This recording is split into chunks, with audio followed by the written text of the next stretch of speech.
next guest is a Tony and Emmy or Temmy-winning actor, as they say, who sells timeshares on the moon in the new series Hello Tomorrow. That's the dream you all deserve. I mean, come on. Why should the rich and the famous get our moon all to themselves? No, sir. The bright side, that's a place for real people. To start fresh, unwind, retire. Not to mention, you own an asset your kids will be grateful for. So please, take a minute, just a minute, and sit down with our top-notch sales associates and start living your brighter tomorrow today. Hello Tomorrow premieres February 17th on Apple TV+. Please welcome Billy Crudup.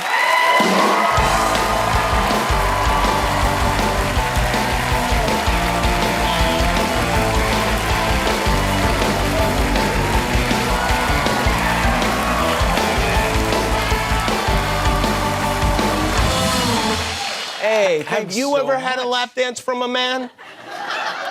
So, Jimmy, I wanted to do a quick shout-out to my mom. Sorry. It's her birthday today. And also, she's recovering from hip surgery. Oh. So, happy birthday, Mom. Yeah, hippie birthday. Jimmy. Yeah. Georgianne. Where is your mom right now? She's in New York, yeah. She's in New York. The rehab center. So, well, some children would be at their mother's side after an operation, and I was getting a lap dance you out are here, here, yes, correct. yes. Well, thanks for being here. Hey, thanks for By the way, having the me. show is great. I watched a few episodes of it this weekend. How many? 3 episodes Okay, of it. that's impressive. Why? Is it really 3? Did you watch all 3? Well, you want to quiz me on them? I don't know. You I play. appreciate you. Yeah. And by the way, you're a sales guy, you're a traveling sales guy. That's right. You are selling real estate Correct. to Americans. Sure. On the moon. That's right. It's set in what appears to be the 1950s. You've got everything so far. But it looks like the 50s style, all that kind of That's stuff. right. But there's these awesome devices like these cars that float and like popcorn little Roomba devices. Popcorn that makes itself in the That's right. popcorn popper, like the Jetsons, really. We would call that the retro future. Retro future. In the TV world. Yes. So I think probably the writers are thinking, what's a good way to tell a story about America that is an America that's both in the past and in the future and a bit of the present. So America tends to be a very hopeful, optimistic country. The people who came here, I think, were probably looking for the promise of a better future. Yeah. And we sell that a lot in our products. And so I think the idea of this, it being a part of the past, part of the future, part of the present, is what happens if we're only selling hope? Do we ever actually live in the present moment? And so I think Jack is a believer in the hope. So he's constantly selling this optimism to people. Now, you've made a really interesting show sound boring. With your gobbledygook. I'm going to take that damn chair with me. Wait, don't you have editing tools? You understand, I'm an actor. I only go with the writing. You're asking me to... I'm speaking extemporaneously right now. It's a train wreck for everyone involved. Hello Tomorrow is a terrific show. It is. It's super fun. Who likes the Jetsons? Yeah, that's right. Who That's all you wants need to to see say. America in the future? It is fun. I love watching those. I love stuff that has inventions in it. I just love it. I really do. That's all the writers. Amit Bala and Lucas Jensen, they created all of this right out of their imagination. It was all in the script. Every one of those little bots, the bar bot and the Vegedice and all the products are in there. Yeah, and some of them kind of exist. Like the vacuum cleaner is basically a Roomba. It is a Roomba. Yeah. Yeah, exactly. So you based this character on your dad, who was he a salesman? Yeah, okay, he was a hustler. Okay. So he was the guy who was always looking, actually the writers called this jackpotitis, which is, I'm looking for the big win. So my dad imagined that he was gonna invent the pet rock. And for those of you who don't know, in the 70s or 80s, there was a guy who was like, I got a bunch of rocks. Why don't I sell them? I'll put them in a box that says my pet, and I'll call them pet rocks. and everybody bought them. Yep, we had one. The guy made Yeah. a mint by selling pebbles. Selling rocks. And Yeah. by selling rocks. And so that's what my dad imagined at some point he would find his pet rock. Did but- he ever have a product? No, we had a lot of lonely hat umbrellas and inflatable ice chests and Really? posters of Farrah Fawcett. And there was, it was always the idea of the product in the future. For instance, with the hat umbrellas, they had already been around. They were kind of, like multicolored. And he had the idea, they had failed in the marketplace at this point because they don't work incredibly well for keeping the rest of your body dry in a storm. I don't know how they hold up to the wind, but in any case, my dad had this idea. I'll get Lou Brock, who played for the St. Louis Cardinals, I believe, to endorse them, and I'll call him the Brock-umbrella. And I'll only do red and white.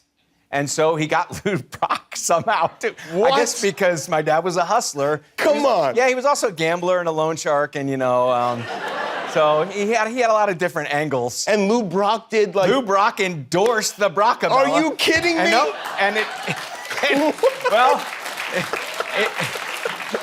It didn't do quite that well. It didn't even merit tepid applause. Wow. That is incredible. Yeah, amongst the many things. We had a lot of interesting characters. You did a one-man show. I did, yeah. Recently in New York. Did you see it? I did not see it. Okay, you want me to do it for you now? I would love it. Okay. Actually, Only you an know hour what? 15. I'm just amazed that you can do that. I mean, that's crazy to me that you can do a whole show for an hour and 15 minutes. It was crazy to me, too. It was awful. The preparation was just keeping panic attacks at bay by taking a cold shower before every show. Every show? Every show. Really? Yes. You have to make yourself comfortable with discomfort to go out there in front of people. You seem so comfortable, and you are supremely talented. I mean, I'm not. Thank you. You are. I've seen you in plays, and I on. can't even believe it sometimes. Come on. So anyway, the other night we were texting, Yeah. and I happened to be on my computer. I was going through this ChatGPT. Yeah, which I just heard about. And it's an AI thing where you just put something in there. Yeah. And I was thinking it'd be fun to test your acting abilities, your one-man showmanship. Uh-huh. And I am going to type a sentence into this thing. And we'll see what comes out, and you will act it out. Is that? Yeah, sure. Yeah, okay. So I've done Stoppard, I've done Beckett, I've done Shakespeare, I've done Pinter, and you're going to make me do a freaking robot. You'll be doing AI. So this, I'm going to say, write a dramatic scene for Billy Crudup starring Billy Crudup. Oh, I know where this is going. Do you? Yeah, it's going to be angsty. I mean, look at the keys that... Okay, it's working. All right, Okay. here we go. Okay, look at this. Can you see it's happening? It just writes like... Okay, the scene opens. I should have Hands had it up. do my pitch for Hello Tomorrow. Now we're putting this in the teleprompter also. Is that it? Okay, great. Oh, great. All right. Okay, great. So there it is. The scene opens on. Okay, so would you be so kind as to take the stage? Ladies and gentlemen, Billy Crudup. My scene, I will read the stage direction. Let's set the mood if we may. The scene opens on Billy Crudup, a middle-aged actor sitting alone in his dressing room. He is staring at a photograph of himself from his early days in the industry. He is deep in thought, clearly troubled. I thought it'd be different. I thought I'd be happy now. But I'm not. I'm not happy at all. He stands up and begins pacing the room. I've played all these characters, these people with all these different lives. But what have I done with my own? I've been so focused on being an actor, on being Billy Crudup, that I've forgotten who I am. That's a little confusing. Yeah, but he sits down in front of a mirror, staring at his reflection. I've been running for so long. Running from who I am, running from my past, but it's caught up with me. I can't run anymore. I have to face it. He takes a deep breath and stands up, determination on his face. I'll be an actor. But I'll be Billy Crudup too. I'll be true to myself. And I'll be happy. Wow. Incredible. Oh, look, the throwing. Billy Crudup, everybody. Hello Tomorrow premieres February 17th on Apple TV+. We'll be right back with Justine Skye.